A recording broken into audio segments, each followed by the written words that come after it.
where 6 and 7-figure CEOs build their purpose-driven legacy businesses through proven branding, marketing, and sales strategies so that they don't have to sacrifice their income and happiness for their mission.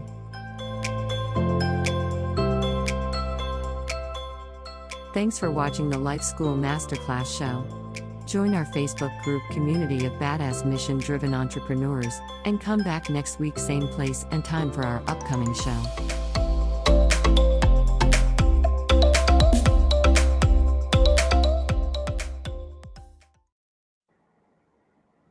Hello, welcome purpose-driven entrepreneurs. I'm so glad to be back with you. Me and my guest today are both under the weather, but the message must be shared. So we're here with you, and we're going to be talking about the 4-pillar methods to attaining whole body health with Patricia Mills. Patricia, thank you so much for being on our show today. Can't wait to learn a little bit more about you and also the topic that we're going to be discussing. Welcome.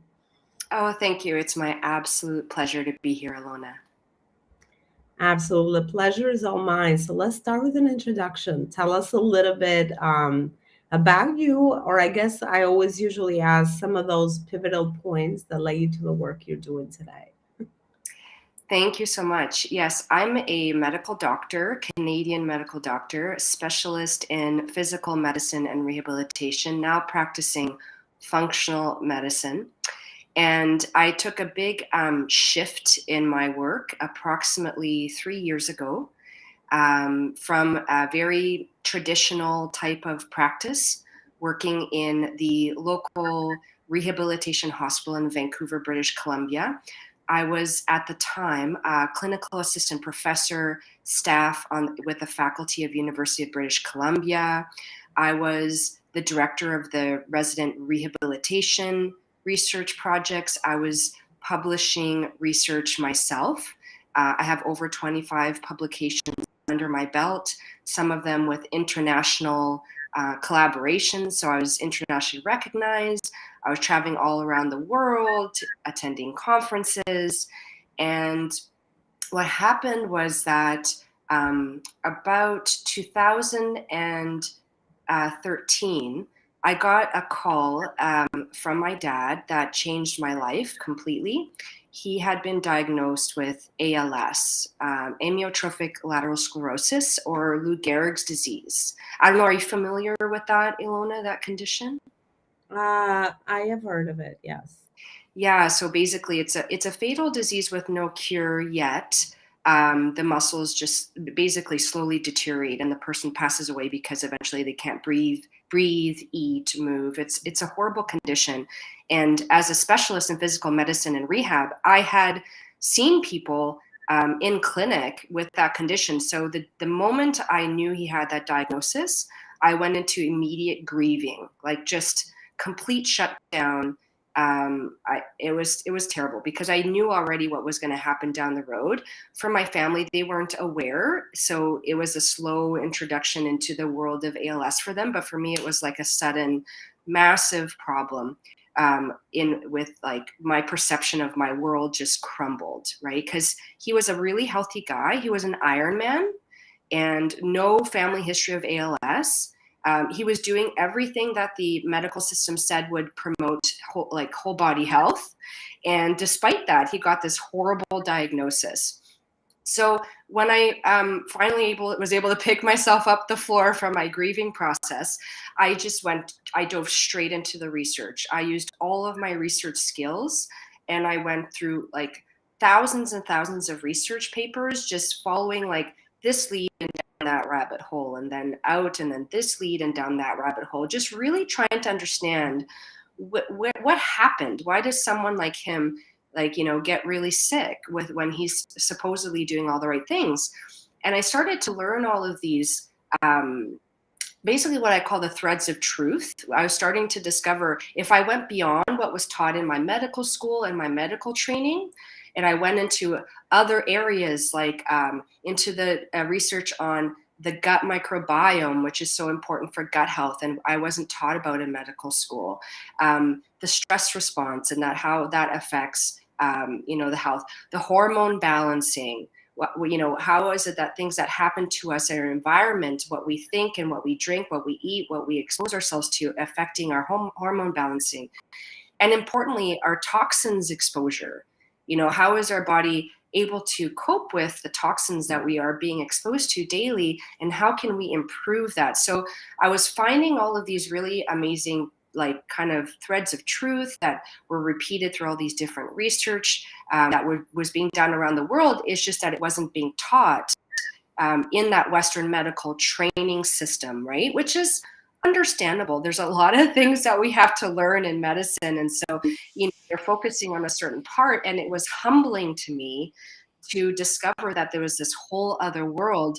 And it led me to functional medicine. And thank you, Nazim. I appreciate that. Best of luck. That's so nice.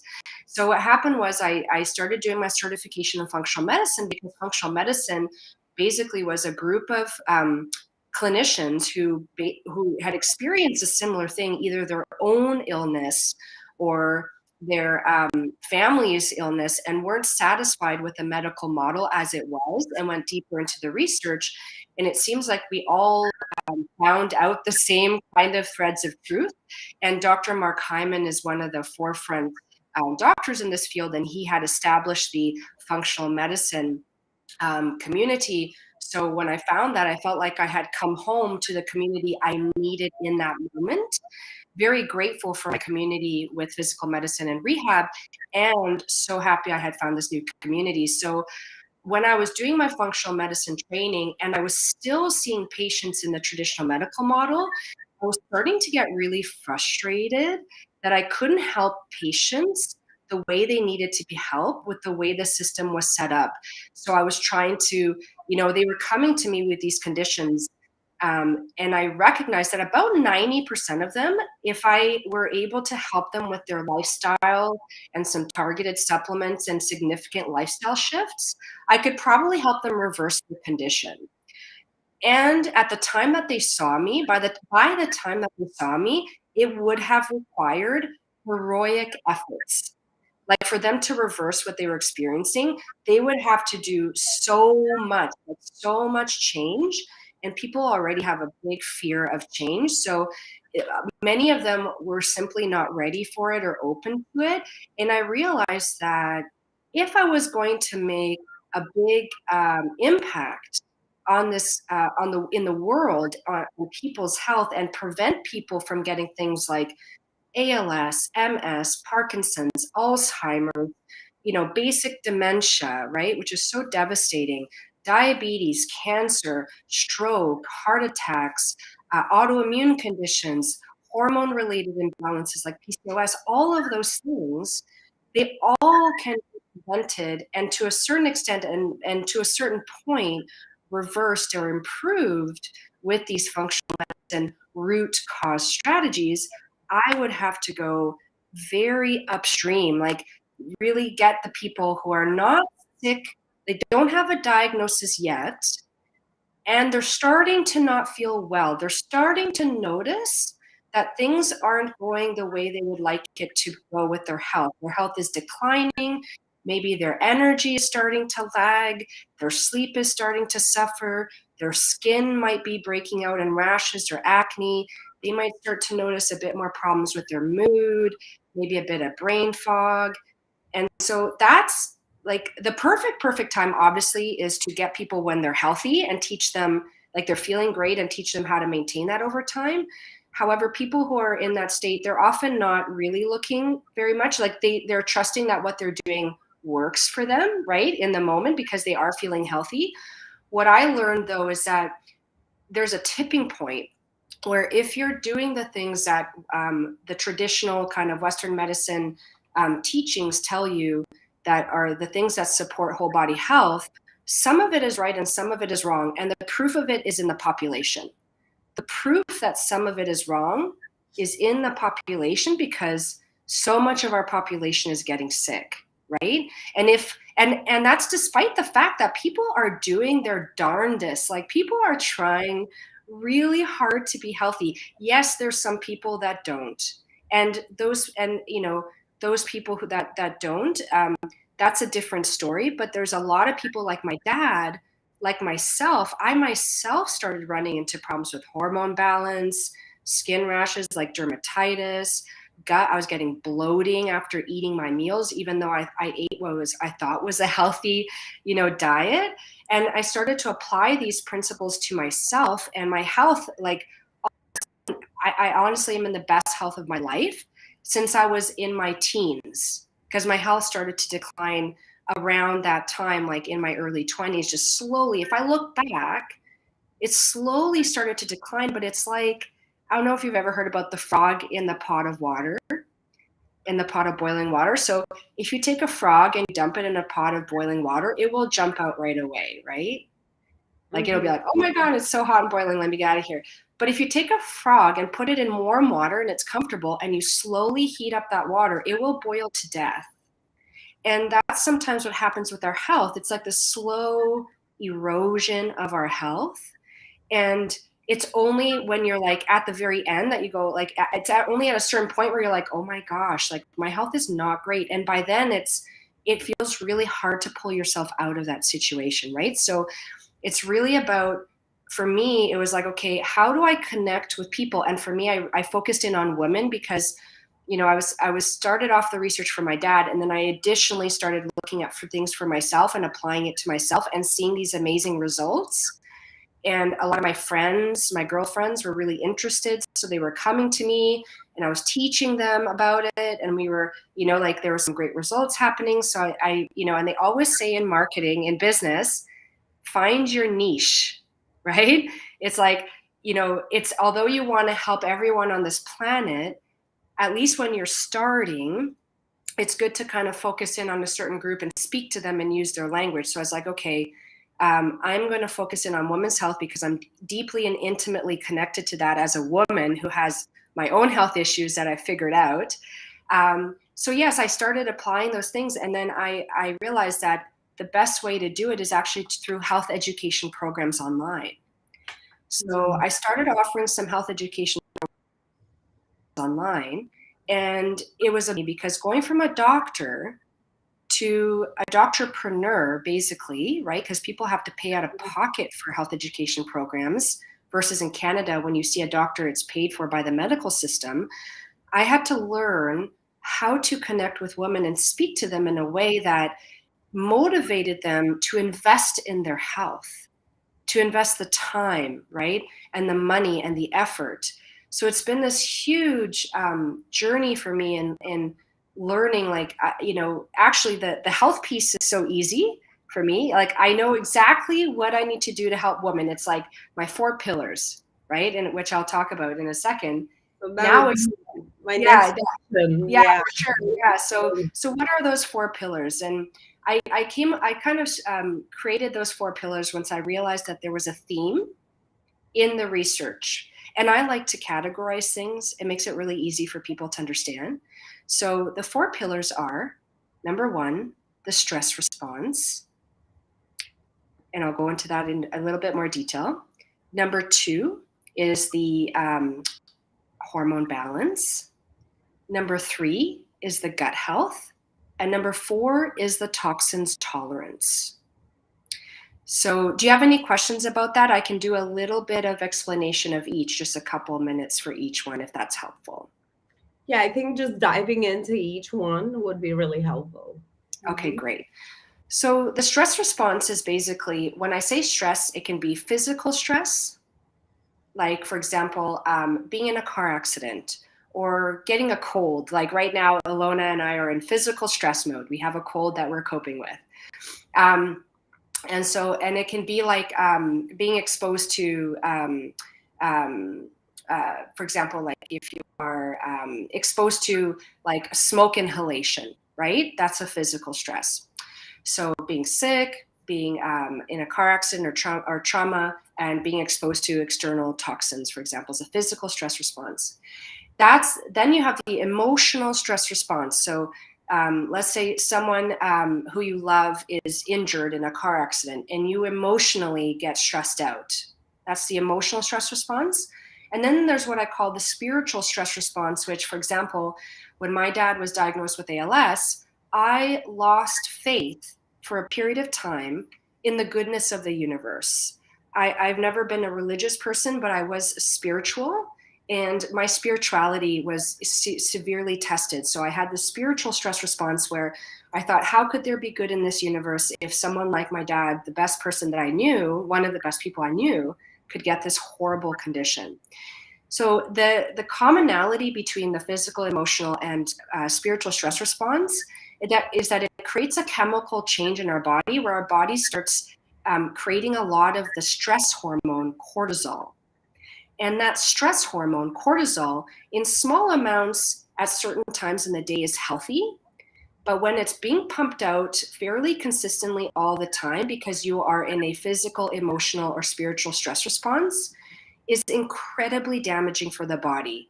There are many things that go on, but as one example is that when you have a significant amount of cortisol being released all the time, progesterone, which is our chill hormone, our relaxing hormone, our feel-good hormone, and if you want to get pregnant, it's your supporting pregnancy hormone, that hormone goes down. Actually, all of your hormones become imbalanced, like estrogen, testosterone.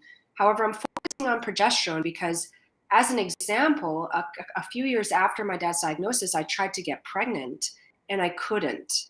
And I didn't quite understand it at the time. In retrospect, it's because my emotional, spiritual stress response was still so high that my hormone progesterone was being pushed down because of my stress hormone cortisol being pumped out so much, so frequently, all the time. So I had to really address my stress response, right? And bring in lots of tools to get that figured out so that I could do things like get pregnant. So I could do things like get my hormonal balance in check. Any questions about the stress response? No, just keep going. Keep going? Okay, great. The other, then there's the hormone balancing. And so the hormone balancing is the concept that all of the hormones, if you think about the hormones, they're not all individual, living in your body and working individually. They're more like, if you think of children at the schoolyard, like in a schoolyard, who are holding hands and jumping around in a circle, like singing Ring Around the Posy, for example, like that game where they're holding hands and running around. If one falls down, the others fall down too.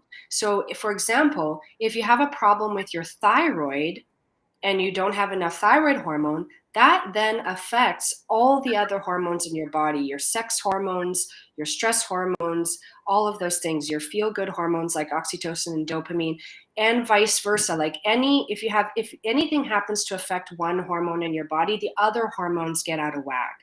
And so you need to do things to support all of the organs in your body when you have so people who are like, oh, I have a thyroid dysfunction. So what can I do to nurture my thyroid? The answer is there are some specific things that you do to nurture your thyroid to be able to support your thyroid health. And you have to do things to support the health of your whole body. So it's not just about, for example, taking iodine, right? Iodine is an extremely important nutrient for your thyroid health. Okay. And I teach people, for example, that iodine supplements are really about 75% of them are toxically high doses of iodine. It's actually very dangerous sometimes to take an iodine supplement. So I like to teach really practical tips like taking seaweed, eating seaweed, or putting it in your bone broth or vegetable broth so that the iodine leaches out and you drink it, and that's how you get your iodine. And I also teach them that it's important to address things like your gut health, because your gut actually produces a lot of hormones as well. Your gut is a major hormone producing organ, and research is showing that your gut health is deeply connected with your thyroid health. And in fact, it may be that your gut health was damaged first and your thyroid health suffered. Because you don't know, because you'll never know what came first, the chicken or the egg. Was it the gut health or the thyroid health? Really, it's a whole body approach. You have to address all of the hormones, all of the body aspects to get that whole body health that you need. So that's the hormone balancing piece. The gut health I put as its own pillar because it is so foundational. The gut is connected to every single organ in your body, including your brain. There's an umbilical cord that connects your gut to your brain. It's called the vagus nerve. So if your gut health is poor, your brain health is poor because of that direct connection through that vagus nerve. It's actually a very fascinating thing because your gut has its own nervous system. So when you think about gut health, you have to think about the health of the lining of your gut and everything that supports the lining of the gut. So what supports the lining of the gut? The nervous system that surrounds that lining of the gut. And that's the brain gut connection. And so all of these pillars are actually interconnected. So when you have a stress response, that affects your brain. The brain sends messages down that umbilical cord, the vagus nerve, to your gut. And that can cause actually a leaky gut where that gut lining actually becomes too permeable, like too leaky.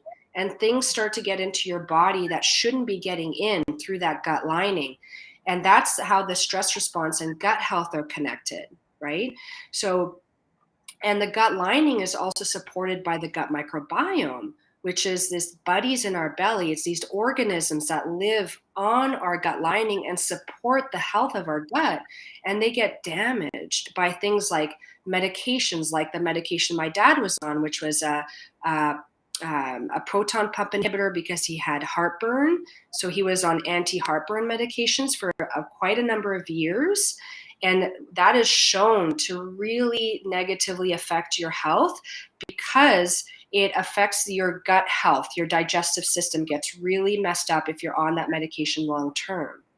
And what does that do? That means that the nutrition that's supposed to get into your body doesn't get in the way that it should. And things that are not supposed to get into your body, like undigested food particles like gluten, then get into your body and start to create havoc. And other food particles get into your body, and that's when you develop food sensitivities. And food sensitivities, unlike food allergies, that they're like delayed reactions that it can impact anywhere in your body. With food sensitivity, you can get brain fog rashes, you can get joint pain, you can get muscle aches. You know, it's really depending on where you are genetically predisposed to get a problem, that's where it's going to show up first. But if it keeps happening over time, if the slow erosion of health keeps happening over time, you're going to notice more and more body parts affected. And it's going to seem random and disconnected, but actually it's all interconnected, right? It's all interconnected. So that's the gut health. It's doing everything we can to support and maintain and restore our gut health. And then the fourth pillar, which is particularly for women, is so interesting, is this toxins tolerance. So you know how some people seem to do like so well, no matter, like they could smoke and they don't get cancer like their whole lives. And then some people, it's like they have a few cigarettes and they get cancer. Well, it's because we each have like a genetic predisposition for how much we can tolerate in toxins, right? And the thing is, if you overwhelm a system with toxins, there will eventually be a tipping point, right? And what you want to do is you want to acknowledge the fact that there are things that are coming in from our environment that are toxic and getting into our bodies, knowing that there are solutions for them. So not burying our head in the sand to say, oh my God, I don't even want to hear about this. It's like, okay, well, no, actually there are strategies that you can do to minimize your toxin exposure. So for example, the Centers for Disease Control did this super fascinating research on this toxic molecule called phthalates. And that is phthalates, PTHLATES. It's like, I think I spelled that right, but it's a very popular, like a very well-known toxin. And what's interesting about it is that we know it's a toxin now because they've done studies showing that when you get phthalates in your system, when mammals like humans get phthalates in our system, it actually suppresses your ovarian function. It turns down the function of your ovaries.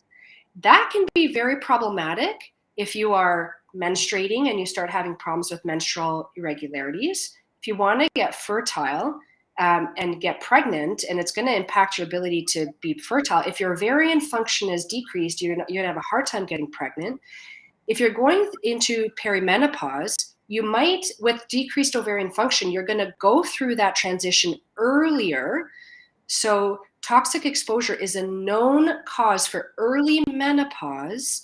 And as you go into menopause, it's going to make your menopausal experience terrible, because it's going to take an already low functioning ovary, and it's going to turn down the function of your ovary.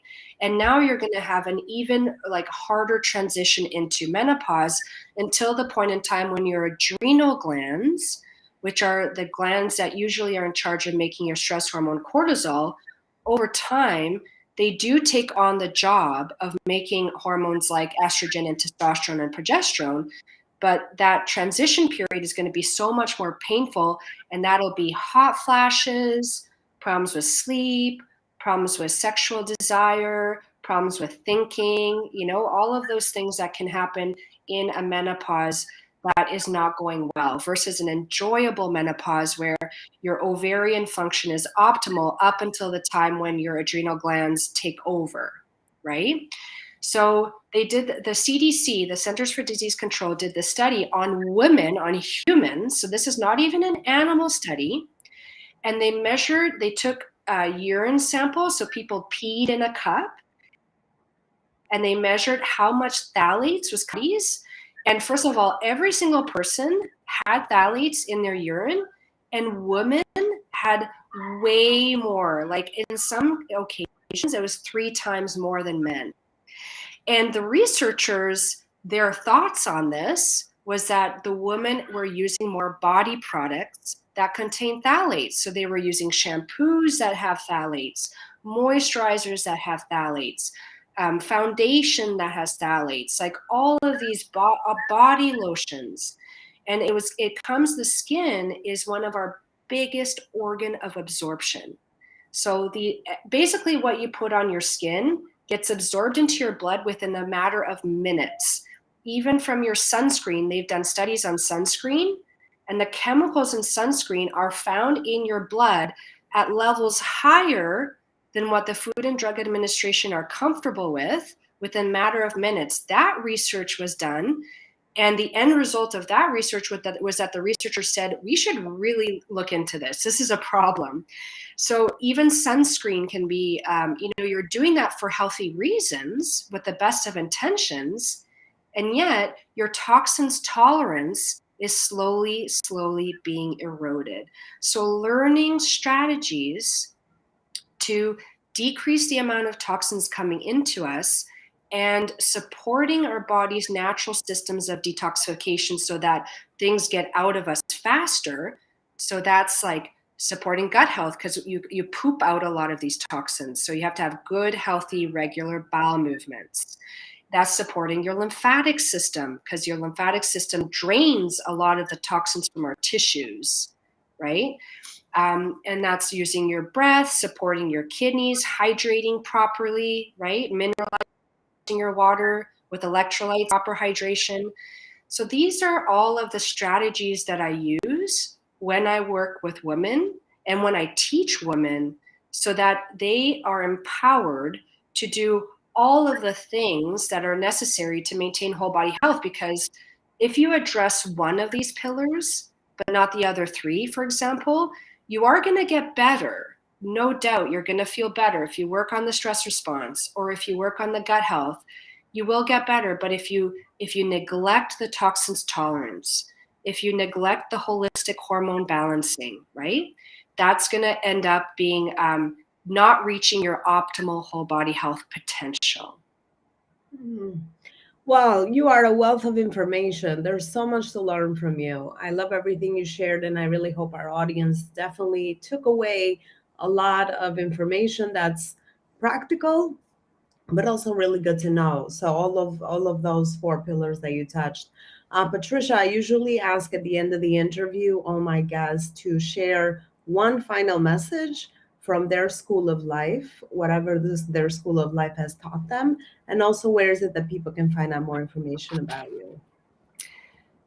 So one thing I can share is that no matter what it is that you're trying to accomplish, whether it's achieving whole body health or starting a new business, starting a new career, anything that it is to just have a desire, like a burning desire of what it is that you want. Keep it like steady in your mind, really visualize it, and then stay persistent and committed to it, even when things don't appear to be going in your favor. And I think that that's really key, because the truth is that you will experience many setbacks, and that is natural and that is okay. As long as you understand that what you're doing is worth the accomplishment and it's what you truly desire, that will really hold you steady through what can seem like very difficult times. Mm.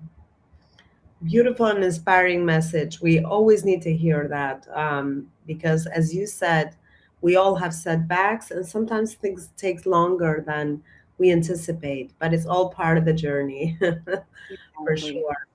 All right, Patricia, where is it that our audience can connect with you further? There's two places that I'm going to recommend. One is through Instagram, and that's at dr.patriciamills. That's PATRICIAMILLS. And if you're hanging out on Facebook, I have a private Facebook group for women called Wild Wisdom for Women with Dr. Patricia Mills, MD. And I'd love to see you there. And I'm going to share with Alona a free ebook called Wild Wisdom for Women, Rebalancing Your Hormones Naturally, where I've put some of the best that I know in there, knowing that if you really, really take it on and you really do all of the things that I teach in that ebook, you are going to be taking some major, major next steps towards your optimal health. I will definitely get that ebook for sure. As whatever you share seems like so much great wealth of information. Patricia, thank you so much for being our show today. I really enjoyed our conversation, and just hearing you kind of go through all those four pillars and your journey with your dad and all of that, right? I mean, I always talk about like how sometimes the setbacks in life is kind of what lead us to our next path. That's why I asked that question at the beginning intentionally. What are some of the major, points that have led you to the work that you're doing today? And there's always a reason behind things. Thank you so much for being here. And we have reached the end of our interview, and I will see you next time with another guest and another show. Bye for now. Bye, Patricia. Bye, Alona. Bye, everybody. Love to offer you a free high level strategy call where I would love to hold the space and really connect the dots for you in your life and business alignment, from branding, marketing, sales, systems, and team, and really have you walk away with insight on what you might be missing and what are the gaps you are currently experiencing in your business between where you are and what you're trying to achieve, so that you can get more income and make more impact with the work that you are doing in the world. Let me know if you'd like to connect, and I'll be more than happy to have a call and a beautiful conversation together to see if we can support you further with your goals.